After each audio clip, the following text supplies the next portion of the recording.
teman-teman, selamat datang di podcast Reaksi, Radio Edukasi dan Komunikasi.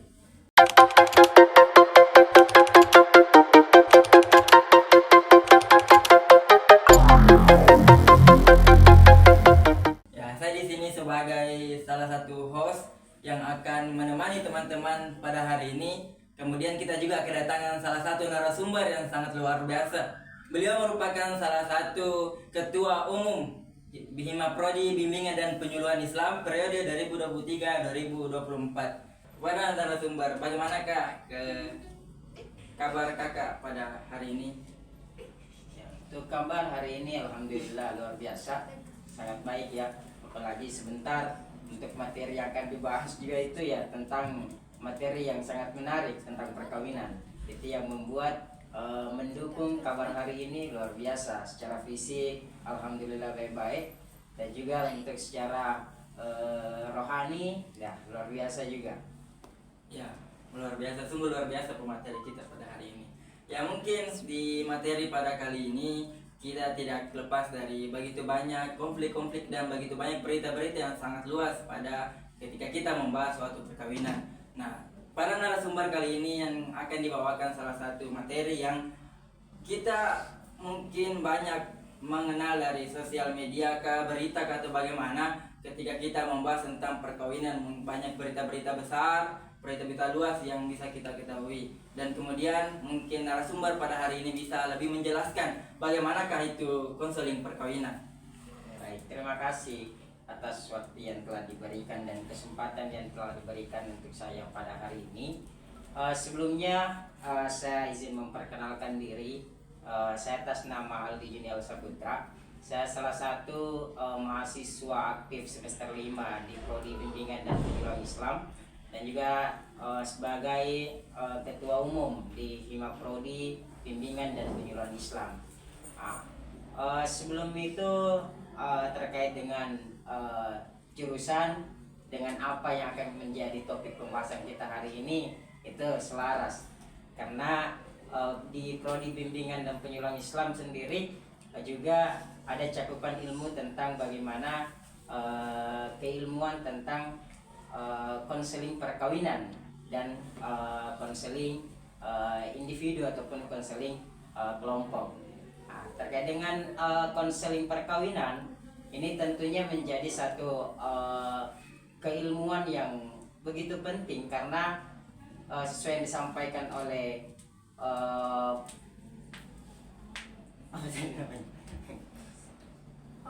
host ya, sesuai disampaikan oleh host bahwa sekarang banyak permasalahan-permasalahan yang terjadi terkait dengan perkawinan, sehingga untuk konseling perkawinan itu merupakan satu edukasi ataupun satu bentuk bimbingan yang diberikan kepada suami istri ataupun bakal calon suami istri, yang kemudian nanti bagaimana ketika dalam bahtera rumah tangganya terjadi permasalahan-permasalahan yang dihadapi yang tidak bisa diselesaikan secara individu ataupun secara kekeluargaan dalam lingkup internal keluarganya, maka diperlukanlah satu bidang keilmuan tentang konseling perkawinan, adanya bimbingan untuk pemecahan masalah yang dihadapi supaya keluarganya bisa menjadi keluarga yang tentram, damai, dan tentunya hangat dan penuh dengan kasih sayang. Ya, sangat luar biasa salah satu penjelasan dari kakak tadi, bahwasanya kita mengetahui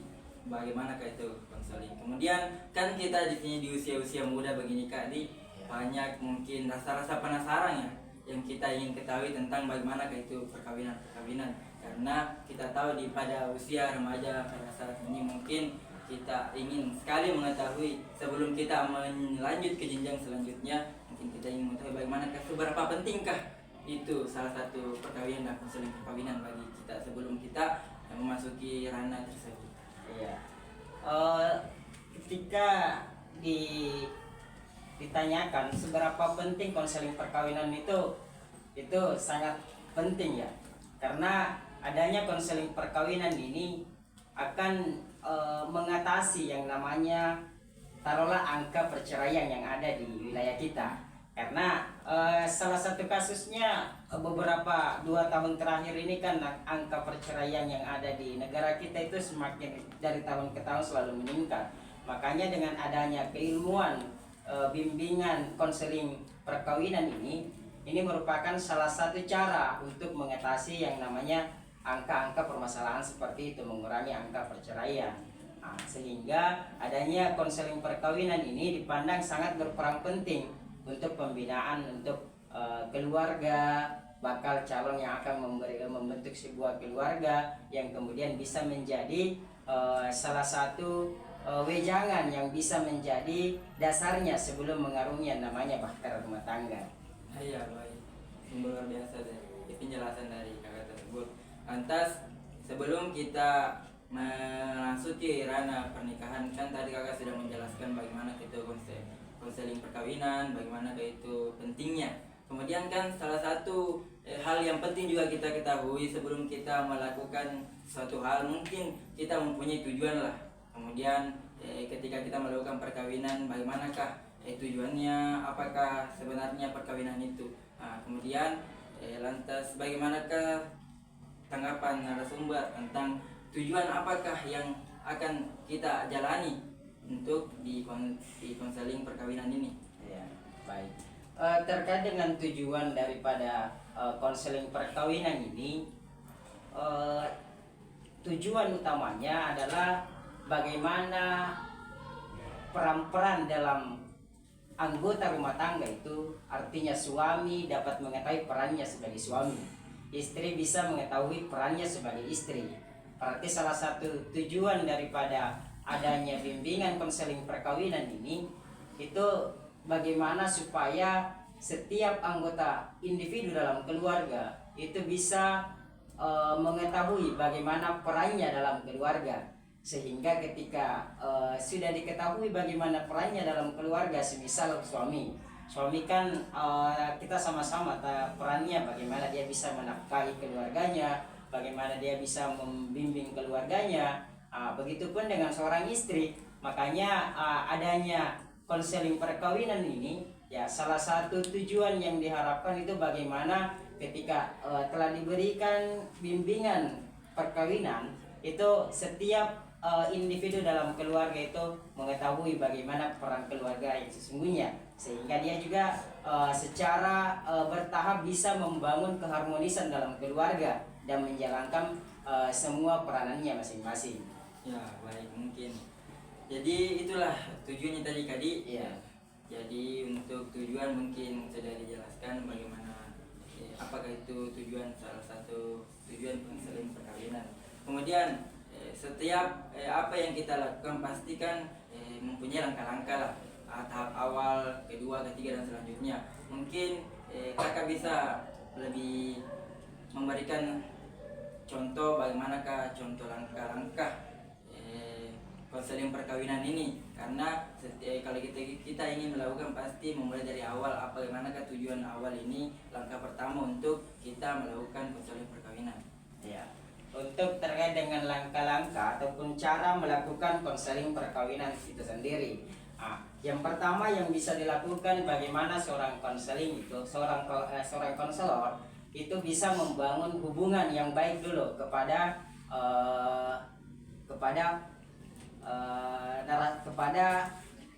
yang bersangkutan. Dia bisa membangun hubungan yang baik kepada yang mempunyai masalah. Artinya bagaimana bisa memahami, bisa melakukan beberapa teknik yang bisa dilakukan dalam pemecahan masalahnya. Kemudian yang kedua, seorang konselor bisa melakukan identifikasi ataupun bagaimana menelaah permasalahan yang dihadapi oleh kliennya, oleh individunya yang bermasalah terkait dengan konseling perkawinan. Kemudian yang ketiga, bagaimana seorang konselor itu bisa menentukan bagaimana sasaran daripada objek permasalahan, apa yang bisa menjadi solusinya. Karena kan kita sama-sama tahu permasalahan perkawinan yang terjadi kan banyak objek permasalahannya, banyak yang menjadi sumber permasalahannya. Taruhlah permasalahan ekonomi, permasalahan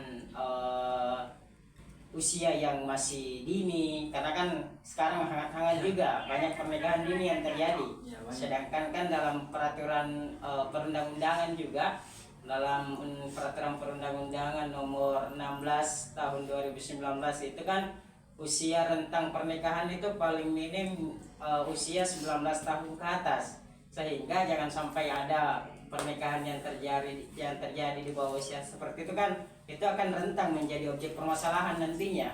Sehingga seorang konselor ketika melakukan tahapan juga dalam penanganan masalah untuk konseling perkawinan juga perlu memahami bagaimana menelaah permasalahan daripada klien, kemudian bagaimana menentukan objek ataupun solusi daripada permasalahan yang terjadi. Setelah itu barulah kita sebagai seorang konselor melakukan evaluasi bagaimana mengatasi permasalahan yang dihadapi oleh klien, yang kemudian sesuai dengan apa yang dibutuhkan, sesuai dengan pemecahan masalah yang bisa mengatasi permasalahan dari klien.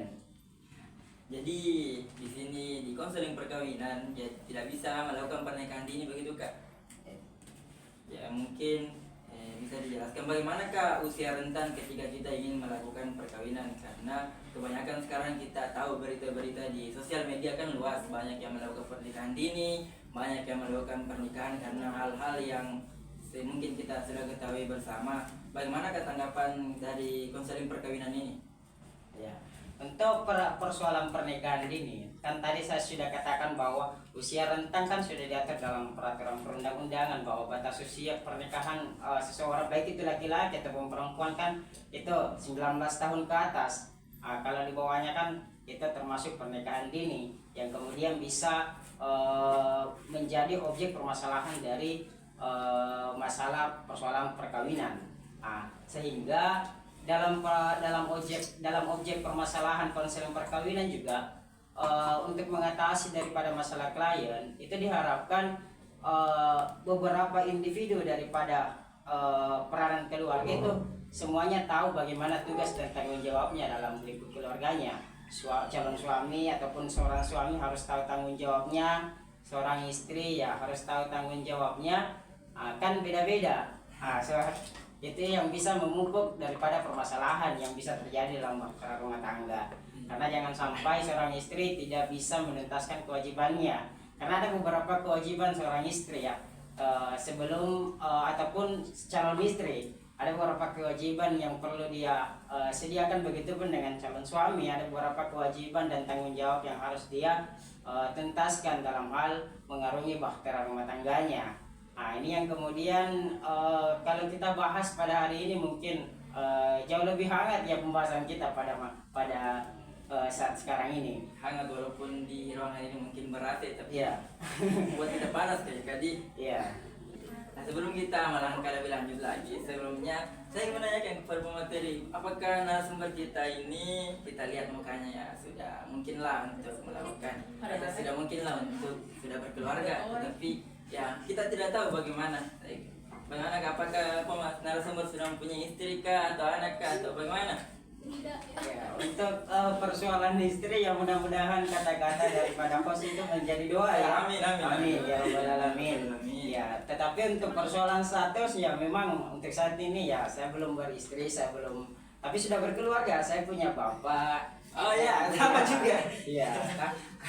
Tapi untuk persoalan status beristri ya belum, tetapi untuk persoalan teori saya kira itu adalah beberapa teori yang bisa menjadi landasan sebelum mengarungi yang namanya bahtera rumah tangga. Oh, jadi bekal untuk pemateri luar biasa narasumber ini ya. Sudah mempunyai bekal sebelum melakukan perkawinan ya.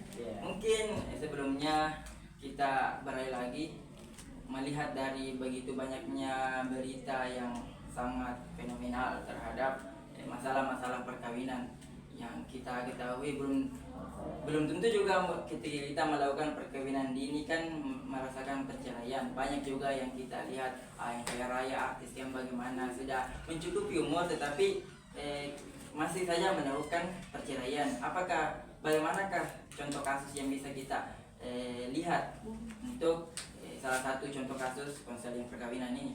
Iya, terkait dengan contoh kasus daripada konseling perkawinan, Karena kebetulan saya selain daripada berstatus sebagai mahasiswa prodi BPI, saya juga selaku tenaga honor untuk di penyuluh agama Islam di Kecamatan Kajuara. Ada beberapa kasus itu yang sering ditemui dalam persoalan hal seperti ini, bagaimana permasalahan-permasalahan yang terjadi dalam keluarga yang kadang banyak dipengaruhi. Taruhlah persoalan bagaimana sesuai yang saya tadi banyak ceritakan tentang bagaimana peran daripada seorang istri dan suami.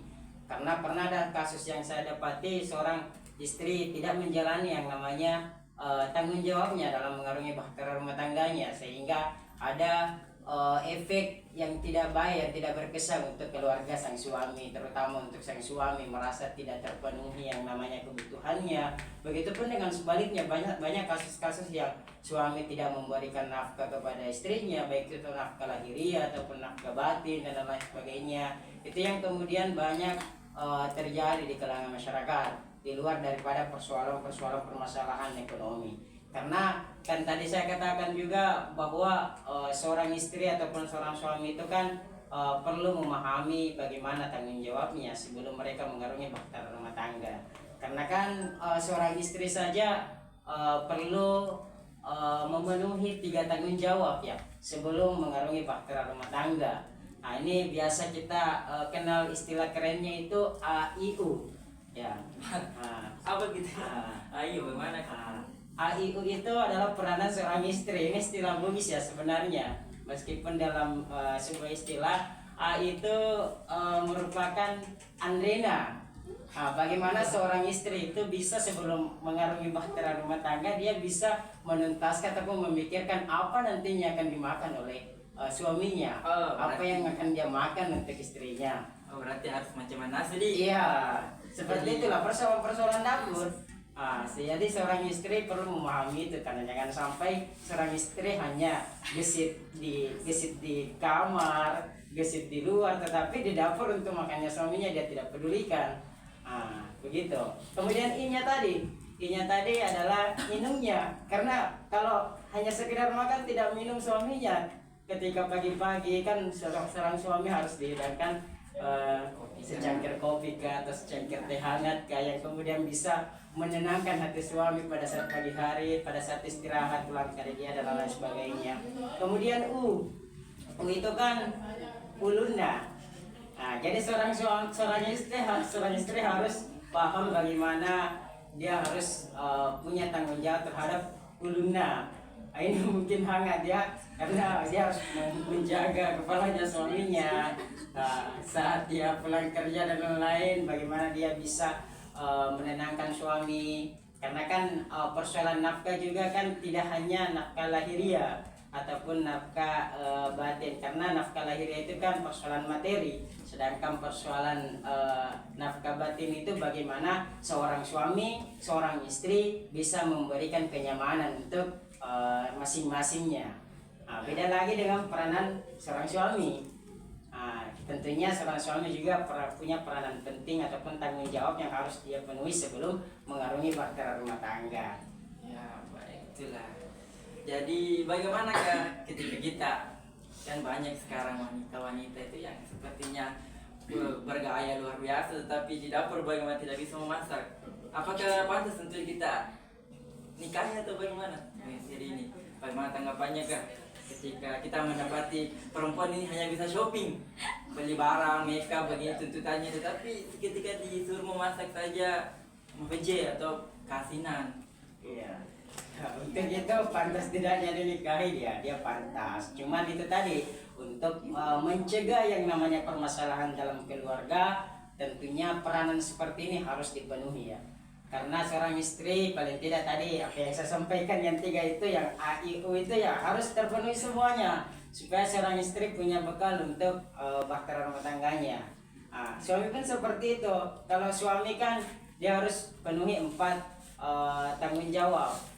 Dia harus punya tanggung jawab 4. Istilahnya itu yang pertama yang biasa kita kenal, seorang suami harus siap aju. Bagaimana seorang suami ataupun calon suami itu sebelum mengarungi bahtera rumah tangga, dia harus memikirkan bagaimana bisa memberikan tempat tinggal untuk istrinya, bagaimana bisa memberikan wadah untuk istrinya, meskipun itu wadah yang bisa dibilang sederhana, tapi paling tidak seorang suami punya tanggung jawab tentang itu. Kemudian yang kedua, bagaimana seorang suami punya tanggung jawab wajib, bagaimana seorang suami itu bisa memikirkan pakaian daripada istrinya, perlengkapan seorang istrinya, kecantikan seorang istrinya, karena kan tidak mungkin juga seorang suami tidak peduli itu. Nah, karena kan cantiknya istri tergantung dompetnya suami. Ya, jadi harus pandai-pandai lah juga. Nah, makanya itu merupakan salah satu tanggung jawab yang penting juga untuk seorang suami. Yang ketiga, akaju. Akaju itu ya makanan ya.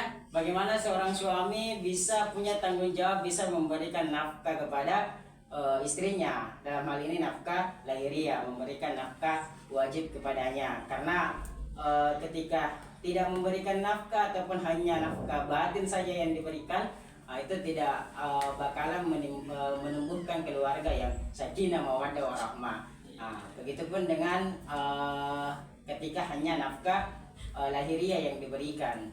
Jadi selain memberikan nafkah lahiriah, ada kepuasan batin yang didapatkan seorang istri, artinya dia nyaman dengan suaminya.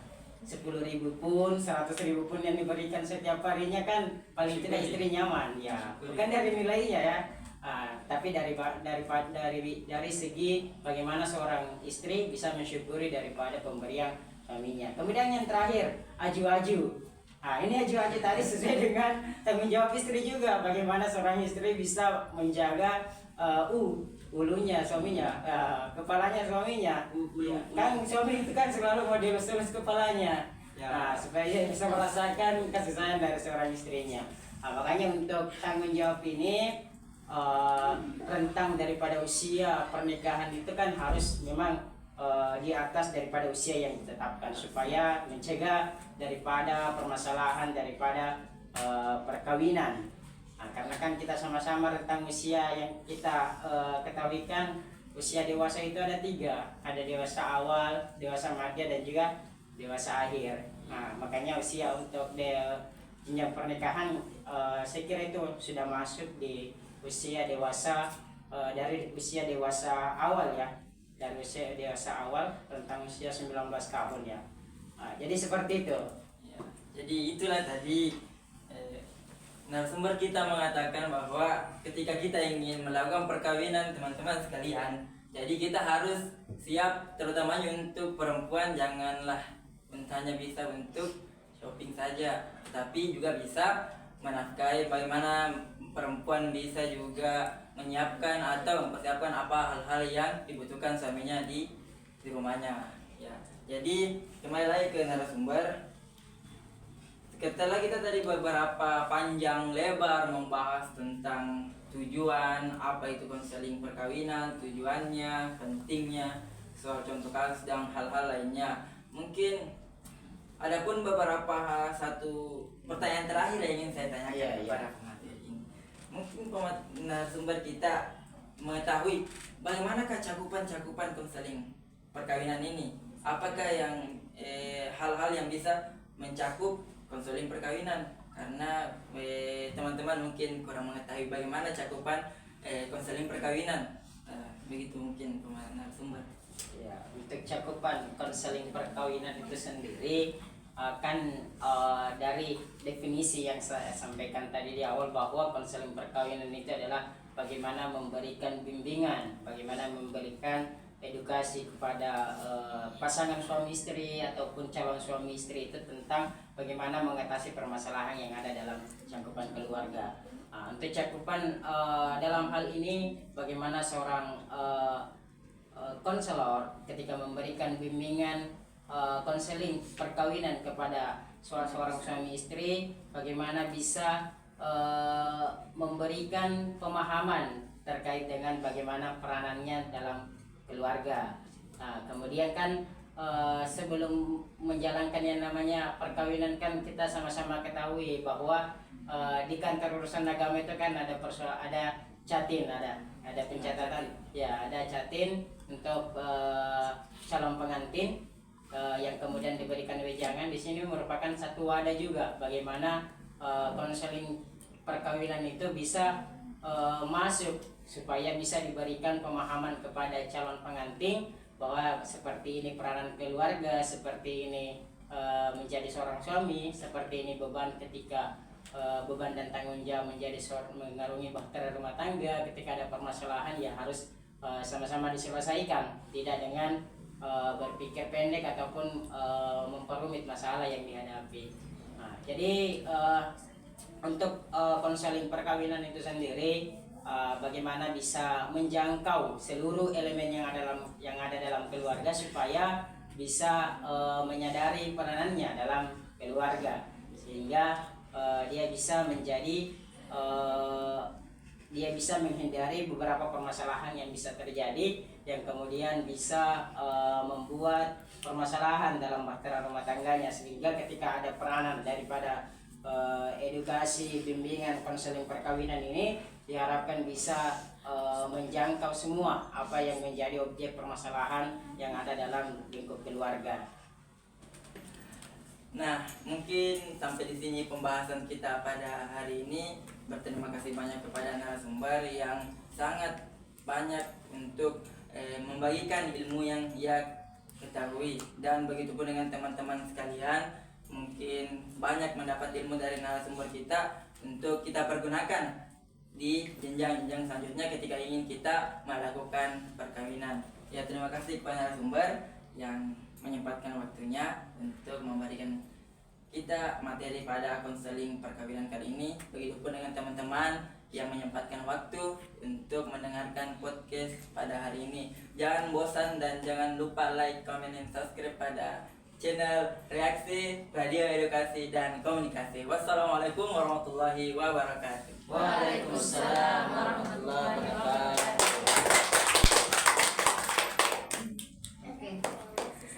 I know